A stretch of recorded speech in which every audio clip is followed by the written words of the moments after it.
A young drag queen walks into Handy Cash High School in Vermont and attacks 24 kids with a 10-inch rubber dildo despite the most intense efforts by the local sheriff's office to stand around and look important in front of the TV cameras. We know the solution, claims Peter Piss, a 5-year-old brat who got a good hiding in the incident and founder of a dildo advocacy group.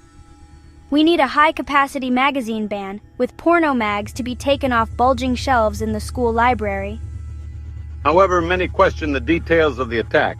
Was it really the act of a lone bum man? And suggest that it was a false flag to enable those wishing to curtail First Amendment rights.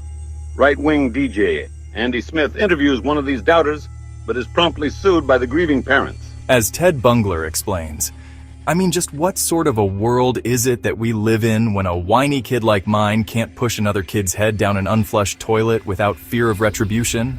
With drag queens being protected from guilt, a show trial results in which Andy is only allowed to plead guilty. And the verdict? Andy has ordered TP pay an eye-watering $2.5 trillion to the parents who state that money is not important. It is the deletion of the First Amendment and getting Smith's radio station closed down they state that is important to them. Internationally, a storm of protest about suppression of free speech rips loose. However, in Italy, the new Prime Minister Gina Titsoff, known to her friends as Melons due to her 46-inch bust, takes up the cause of free speech. Challenged by the left that the parents are victims, she delivers a fiery speech in which she agrees to foot the bill to help keep Smith stay on the air. Once she realizes that it represents a sum equal to Italy's annual GDP. She does not wish to lose face, so she simply sets conditions such that all the money must be spent in Italy. In an effort to give back to the community as taxes skyrocket in Italy, the parents bring in a top event organizer to run a big party for underprivileged kids in the ghettos of Naples. Announce that they will be building a tower in the center of Bologna as a monument to their kids and employ a local real estate broker to invest the rest for them.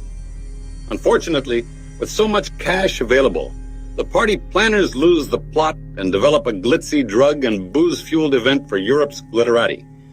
And worse, due to a breakdown of communications, only one porta-potty arrives for the event, and newspapers around the world are filled with well-known Hollywood A-list celebrities doing a dump in the streets. Of Naples, which run with rivers of piss all night.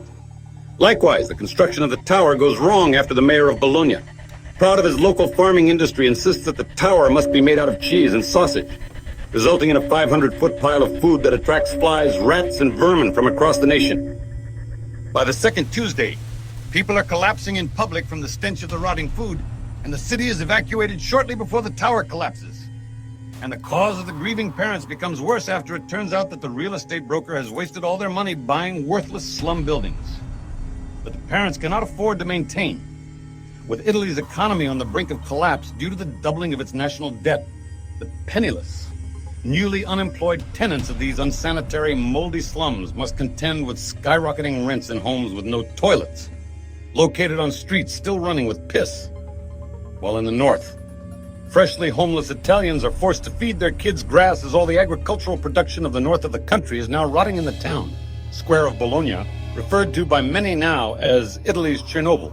As angry Italians riot in the streets with many lying dead, top TV anchorwoman Liz Fakerly presses Steve Winters, one of the leaders of the grieving Handy Nook parents. But we only did it for the kids, he comments. It was all for the kids. But didn't all your kids just die from fentanyl due to the vast amount of cash sloshing around you home in the Algarve? She demands. Look, it's not easy being a billionaire, Steve Winter replies. That's why I blame Andy Smith for all of our suffering. Meanwhile, as Italy's economy heads for collapse under the weight of debt, and with foreigners dumping gilt-edged stock, Gina wins a surprise re-election in a snap poll after the left call for sympathy for the hated grieving parents who they say have suffered so much.